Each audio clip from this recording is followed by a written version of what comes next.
All views or opinions of Be Inspired guests are solely their own, and their appearance on the podcast does not imply an endorsement of them or any entity they represent. By Be Inspired, Inc., a subsidiary of MRD Productions, LLC, and their respective parent companies or affiliates. I learned the persistence principle from my parents. Okay. My father was the most dogged, tenacious man I have ever met.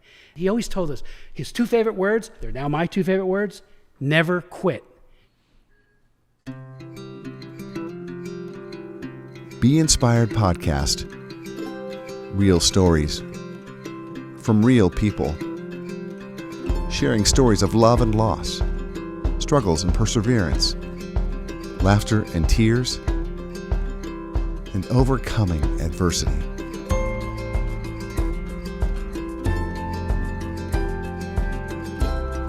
Sources of inspiration are all around us in our lives, in our friends, in our families, and also in those who represent us. Hi, I'm Bert Barron. And I'm Lisa Anderson. And we welcome you into a very special Be Inspired. Lisa, I'm so excited about our guest who is here today, representing the state of New Jersey in the 4th Congressional District. It is so exciting to welcome Congressman Chris Smith to Be Inspired. So excited to have you on set today. Lisa. Thank you very much as well. Thank you for coming. The all the way willingness, from Washington. the desire to serve, Congressman, it starts with conversations at the dinner table, right? Is that where Absolutely. the willingness to give begins? Absolutely. You know, my father was a combat veteran for World War II. He founded the local baseball league, the Merle Park Baseball League in Colonia.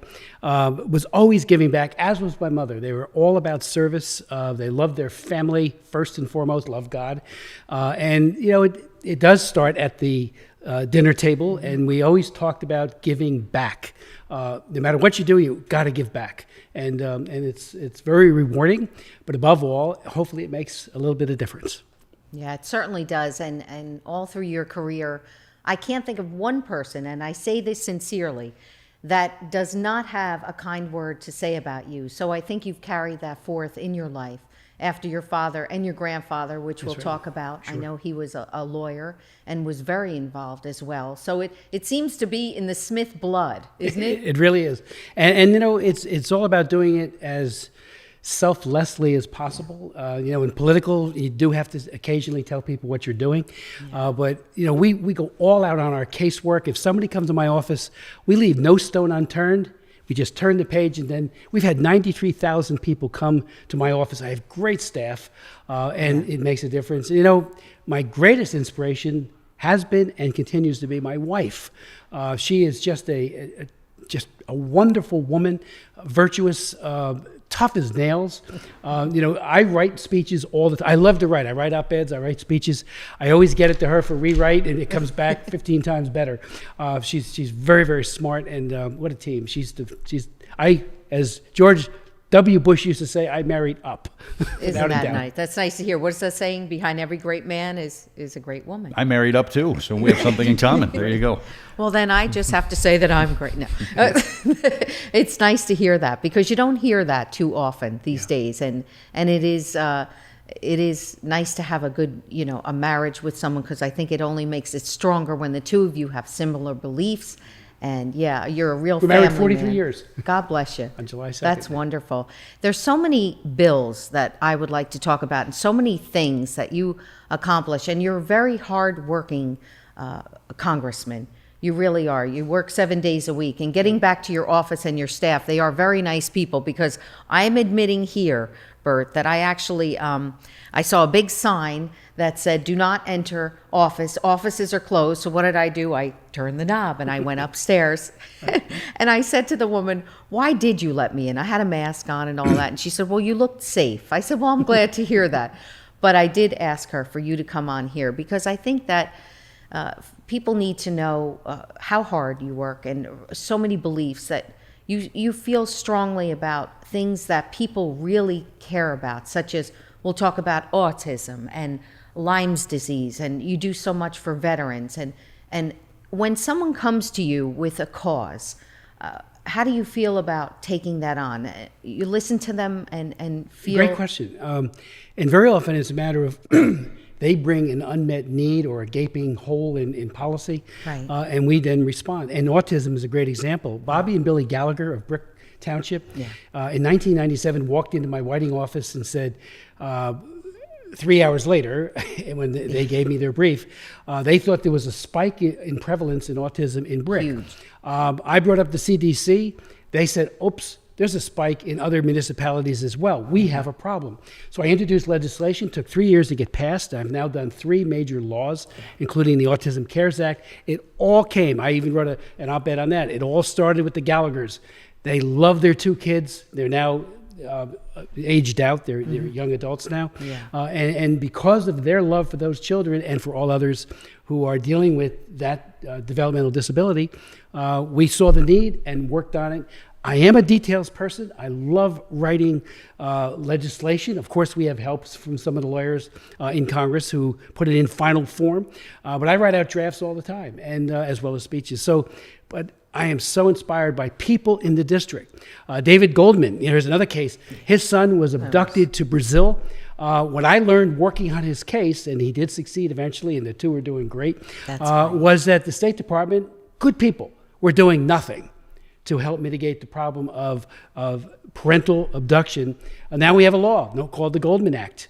And I took a lot of good ideas, rolled them into one, and it's now law. And you went to Brazil with David? Yes, twice. Yeah, twice. And why did you feel you had to go there with him to Well, help him? my wife and I were watching Dateline because he did live in my district, and I, usually casework goes to the person who's they represent. And he turned to the camera and he said, "Please, will somebody help me?" So my wife turned to me and said, "You're going to call him, right?" I said, "But he started." That was the end of that. I called him. Listen to the wife. Within 3 days, we had a big meeting in our Whiting office. Within 7 days, I was in Brazil with him. And when I met him, I saw a guy that just loved his son so much, couldn't even get to see him. So I went with him to court in Brasilia, where a court was convened, and sat there and watched him. He was disciplined. He was being mocked by a stepfather who wasn't even a stepfather. It was just terrible. His wife had passed away. The grandmother was in charge. And it was just a bad situation where a dad couldn't even see his own son. So we worked on it for a full year, met with members of the Supreme Court in Brasilia, and that was telling because they had a final say in what happened. I'll never forget, we had one of the female members of the Supreme Court, wonderful lady, looking at pictures of David and Sean and being really moved by it. And later on, when the Chief Justice had to do his poll, how do the other justices feel? She was one of those that was polled. She knew him, so it made a huge difference. And then I came back and said, what about all the others? We have other cases in our district and in our state, of course, in the country. We're working on all of them. And now the law, 5 years now in existence, is making a huge difference. Congressman, another cause you've been passionate about is human trafficking on a national and a global basis. As we speak right now, there are people held against their will or people who are moved around the world under false pretenses. Why is that something you're so passionate about, and what direction do you kind of see things going? Well, I do take it from my faith. We all are our brothers and sisters' keepers, and there are people who are disadvantaged, some who are horribly and cruelly mistreated. And I'll never forget, I worked a lot on human rights in the Soviet Union, the East Bloc, China, and I'll never forget, as the East Bloc became democratic, and especially as Soviet Union became Russia, a lot of the apparatchiks and a lot of the former KGB people went into the buying and selling of women. There was this huge spike in trafficking globally, not just because of them, but they were walking point on that. So in 1995, I began raising the issue of, this is trafficking of women. It took 5 years. I'll never forget, my wife and I were in St. Petersburg, Russia. I was leading a delegation of members of the Congress to a big parliamentary assembly called the OSCE, and I was the head of delegation. And while there, we met with about 10 women who had been trafficked, horribly, cruelly mistreated in the United States, in Germany, and elsewhere. And I actually invited 2 of them to come to Washington, and they testified. And you could have heard a pin drop from the agony that they suffered at the hands of traffickers. So I had this bill called the Trafficking Victims Protection Act. It was not gaining traction. Many people in the Clinton administration were against most of it. They liked some of it, but most of it they were against. And thankfully, in a bipartisan way, we got the bill passed in the House. It was my bill. then went to the Senate. It sat there for a year. It thought it was going to die. It finally got passed and signed, and it is the landmark historic law, whole of government approach. Every agency of the government is part of the effort. Judiciary, Homeland Security, they weren't around yet. All the others, they are now. DOD, everybody is a part of it, and State Department, to combat this hideous crime of sex and labor trafficking. We have up to life imprisonment for those who buy, sell, and exploit children and women. If the child is 14 years or under, it is life imprisonment, 20 years normally. But it emphasizes, and I'll finish with this, the 3 Ps: protection of the victim, prevention, stop it in the first place, and prosecution. From it came the TIP report. It was one of its many, many provisions. And every year it comes out. I was with Secretary Pompeo just a few weeks ago when they announced the 20th anniversary edition. It comes out every year. Both all presidents have issued it. It's always it's like the Bible, if you will, of what is happening in every country is relevant to those 3 Ps. And if they do a bad job, we have minimum standards, as we call them, prescribed in the law. They get sanctioned. They get Tier 3, and they are sanctioned. And countries get off of that sanctioning list as quickly as they can because they want to do trade with us. They want to do other things. Plus, it's a black mark on them. So it is the coin of the realm, if you will, the TIP report. And I meet with prime ministers, parliamentarians all the time. And if they're on Tier 3, the biggest question they ask coming into my office or when I'm in country, what do we have to do to get off of it? And that means closing up the brothels, prosecuting these pimps, organized crime, and others who are part of that, this nefarious network, and liberate the women, help them. Interestingly enough, I've done 2 major speeches in the last 5 weeks or so on how COVID-19 has made it worse, particularly for children, as these groomers are looking for kids who are online more than they've ever been to exploit them. And the women who have found their way into gainful employment, after being liberated, some of those jobs have disappeared, many of those jobs, so they're at risk of being re-trafficked.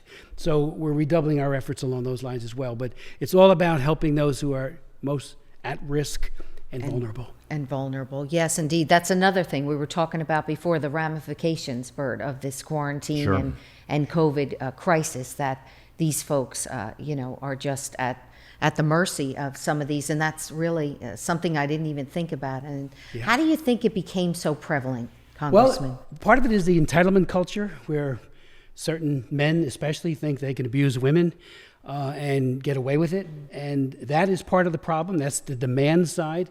And that and the labor trafficking, it is, people who think they can take advantage of people in a disadvantaged situation to exploit their labor. Nobody does it worse than China with their gulags, and they call it the Laogai system of forced labor. I've actually was in one of those camps right after Tiananmen Square massacre in '92 was when I was there.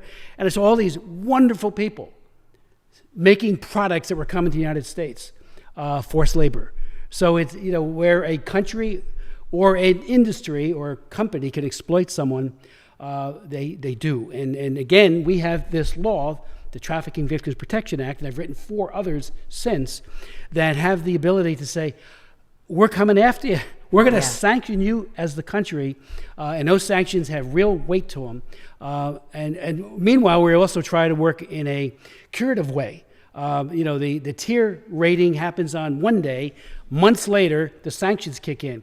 We are always trying to get the country in question to fix it, to liberate, to provide protections for those who are being exploited. Right.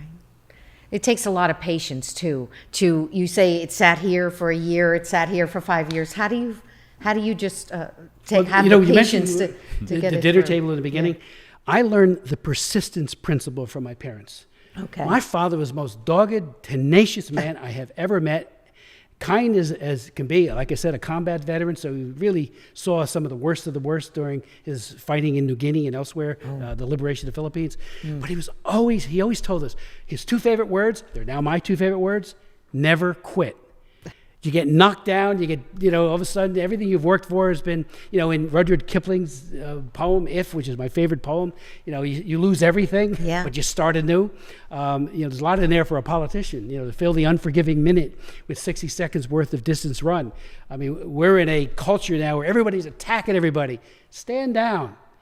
try to listen to the other person. But I learned persistence from my father and my mother as well, but especially my dad.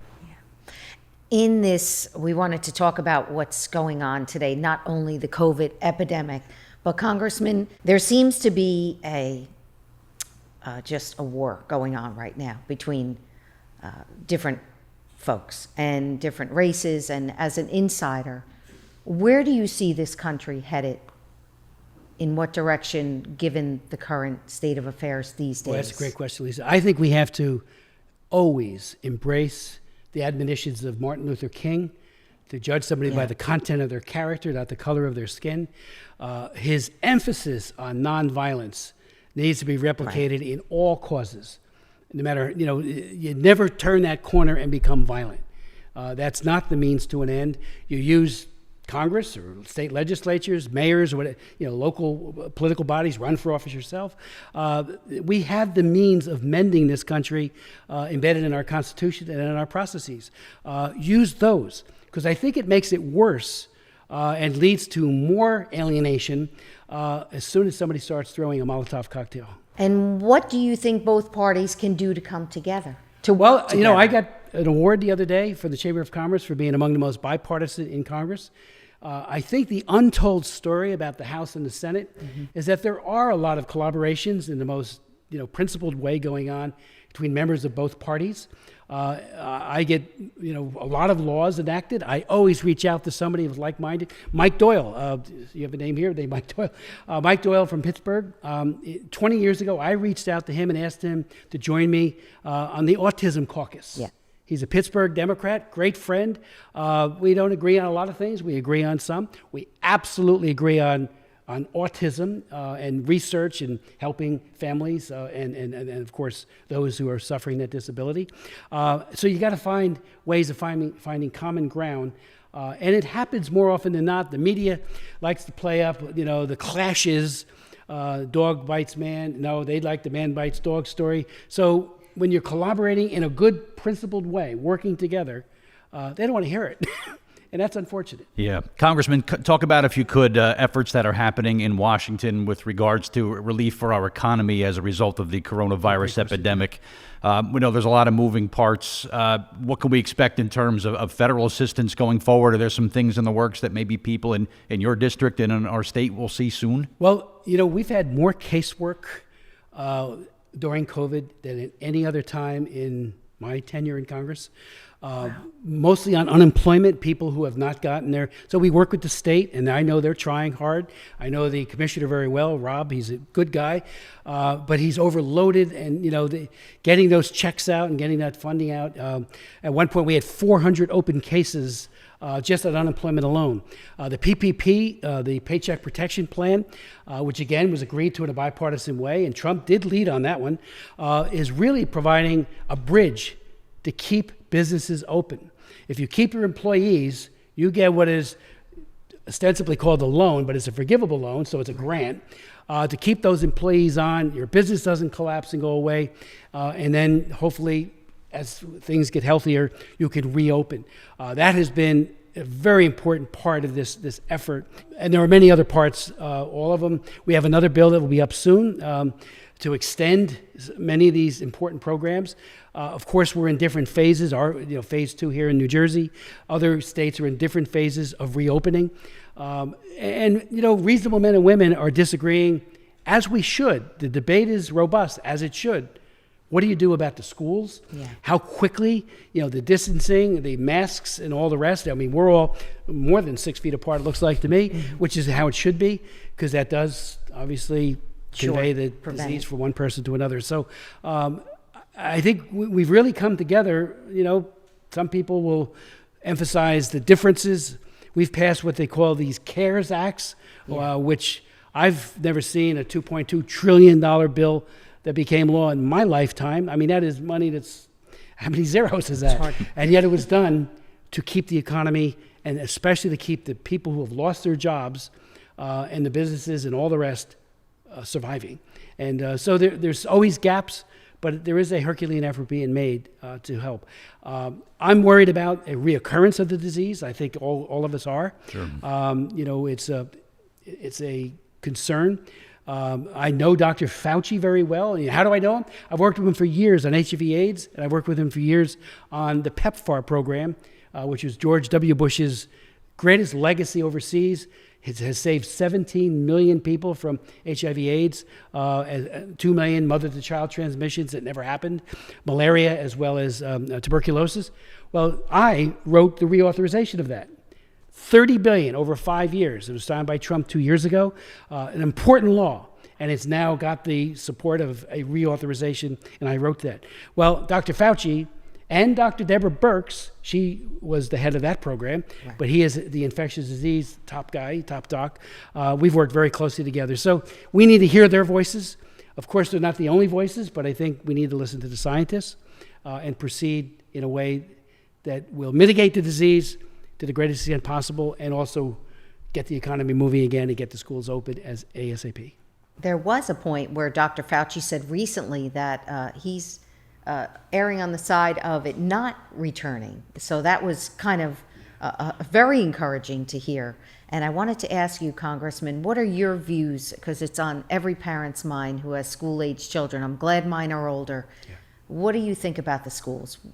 Well, I've actually read the governor's plan, the road back. It's a very good, well-meaning plan. I can't say, it's been a lot of input. You look at all the people the stakeholders who provided information. It's like the who's who of everyone involved with education, healthcare. So there's a lot of thought that went into it. I know there's concerns about too soon. Two of the obviously, key pillars is mask, social distancing. On the bus, mask, unless you have social distancing, checking children every day. It's going to be a little hard, I think, for a lot of the two-parent working parents. Sure. And we've, all of it has to go into the mix. Anyone who thinks you can just decide right today, this is it. This is so fluid in terms of where we'll be in mid-August, and certainly as September rolls around and schools reopen. I think we need to be flexible. I think that's the key word. We don't want, the evidence suggests that young children are not as vulnerable to this. I mean, that's a great news story, yeah. But that can change as this thing, hybrid types of COVID-19 morphs into something else. That could also happen. So, I think we just need to be well-meaning towards all of us, all lawmakers, including the governor, to get this right. Because there's just too much at stake. I've seen the counter information. I read the Journal of American Medical Association's article about, the impact it has on children in terms of getting nutritious food, even reporting when there's abuse in the home. I mean, there's a lot of very important information out there that it is always better that they be in school. But again, we're in uncharted territory in many ways. Yeah. And this could come back with a vengeance. It's not gone yet. Right.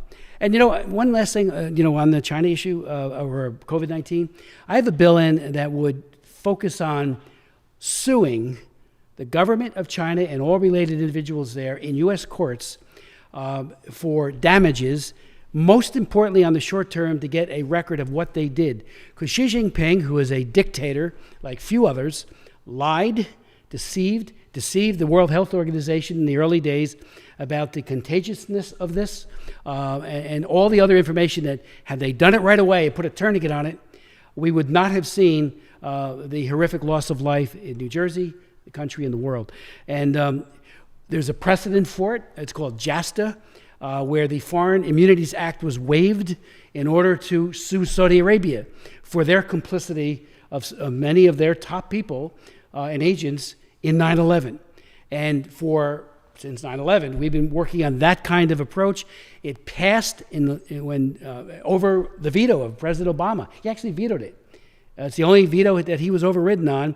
But Chuck Schumer and me and everyone else, both parties, said we can't allow them to get away with having been complicit in the worst terrorist act committed against Americans in history. So we're trying to replicate that, use that as a template to hold China to account. Because again, the loss of life, the loss of jobs, and economic vitality is without precedent. We'll come back and spend some more time with our special guest, Congressman Chris Smith, on a very special Be Inspired. Stay right there.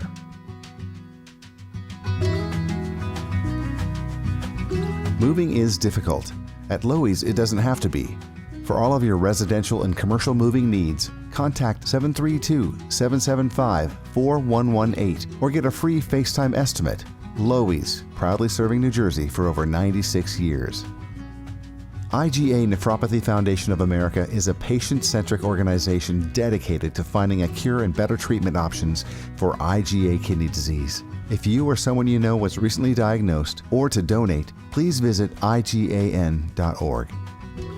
In this new day and age of online meetings and presentations, you need the best team at the ready. Whether broadcasting your Zoom meetings to Facebook Live or live streaming a fundraiser event, Surreal Streaming Services, with over 10 years of experience, can add confidence to your next live stream event. Call or text 646-498-8888 or visit sur-real.com. Feeling stuck with your health goals? Michelle Weber Integrated Fitness and Lifestyle Design specializes in integrating simple daily routines to get you moving towards strengthening your core and boosting immunity and resiliency. With over 15 years experience, let Michelle's team help you reach your fitness and lifestyle goals by visiting michelleweber.com or on Facebook at Michelle Weber Lifestyle.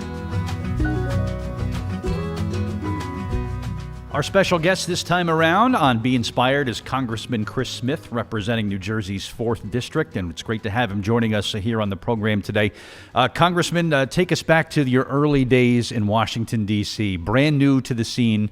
Name a couple of people who inspired you to work as hard as you could for the people of New Jersey and for all of America. A man, a woman, someone who kind of like you really sort of embraced you and wanted to show you the right way to do the job. Talk Reagan about was, some people. was an inspiration. I got elected the same year Ronald Reagan did, and he had a lot of very good people around him, and that made a difference. They were on the Hill a lot. We had a large class of freshmen, and we all became very, very close friends.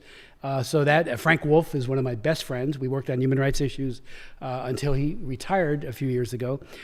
So he was an inspiration. And I read a lot of books. I always read books. I love books. And I remember I got very much involved with the religious freedom issue in my first term.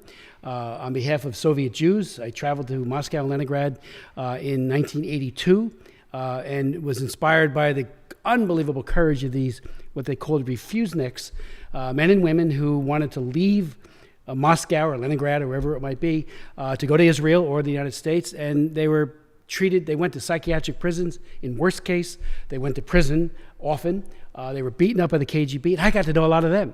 One of them was named Yuli Kasharovsky, who was the leading Hebrew teacher in Moscow. He became a very good friend. I worked on his case for years. He finally got out and went to Israel, he and his family. But I was always inspired by how incredibly brave these people were, knowing that the KGB was right outside the door and sometimes in their apartment. I read a book, Solzhenitsyn's books, about what happens in the Gulag. And then there was a book called Torture for Christ by Richard Wurmbrand. And he talked about Nicholas Ceausescu in Romania and what the Securitate, the secret police, were doing to the Christians and the Jews in that country. And that's what got me involved with religious freedom issues.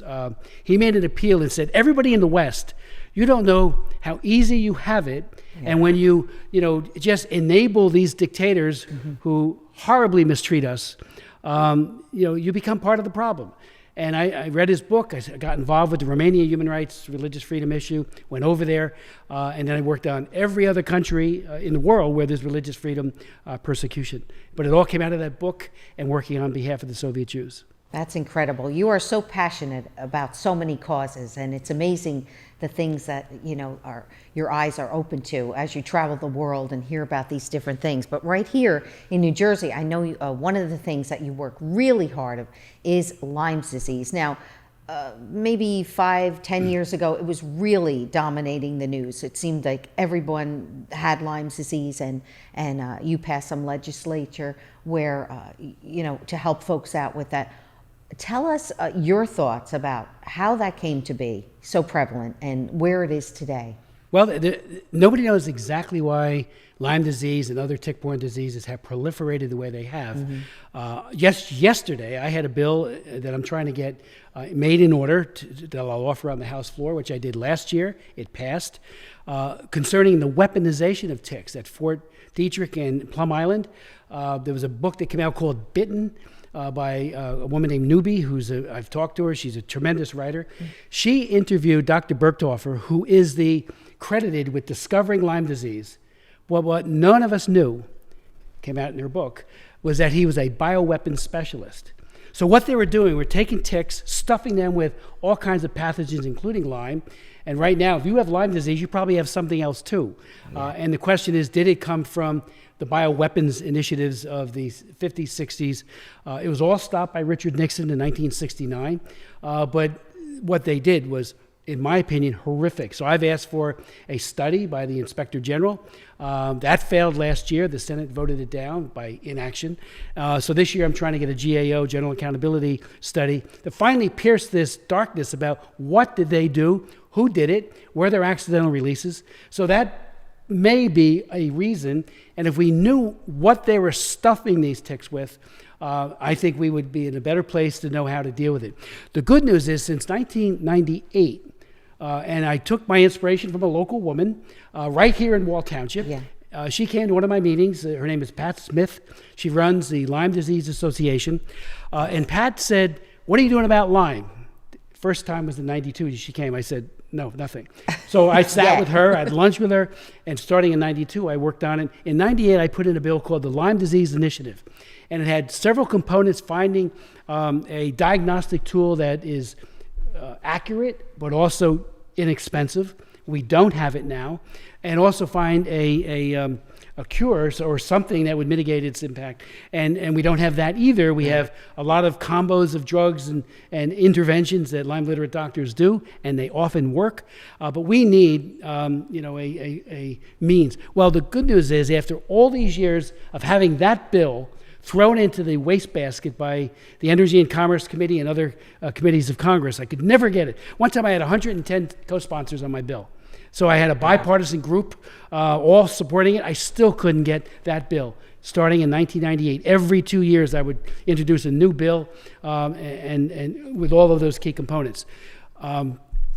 We then part of it was to get a working group established.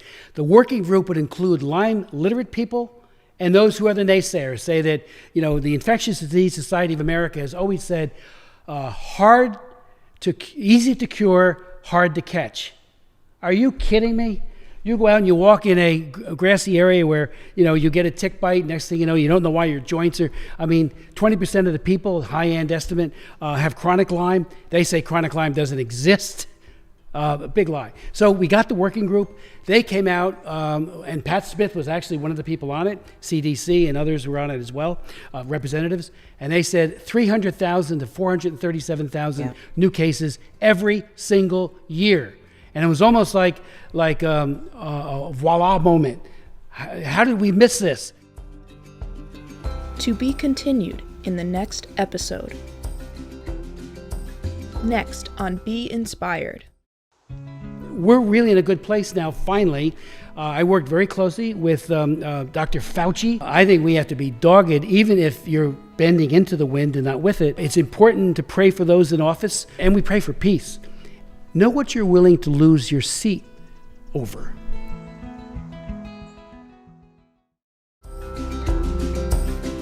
Be Inspired with your hosts Bert Barron and Lisa Anderson Puleo. Directed by Rod Weber. Created and produced by Michael R. Doyle. Co-producers Bert Barron, Lisa Anderson Puleo, and Erwin Sternberg. Executive producers Rod Weber and Sean M. Sternberg. Editor Rebecca Gruber. Social media team Rebecca Gruber, John Franklin, and Luke Lograno. Filmed at New Beginnings Foundation, Wall Township, New Jersey. And thanks to our sponsors, Loewy's Moving Service, IgA Nephropathy Foundation of America, Michelle Weber Wellness, and Surreal Stream Services. Season 4 of Be Inspired is dedicated to the memory of Rob Isbicki, a guest of Season 2, who lost his life to cancer, and to his service to the community as a firefighter. Rob was a proud husband and loving father who cared deeply for his family and friends. Our prayers are with Rob's family during this time.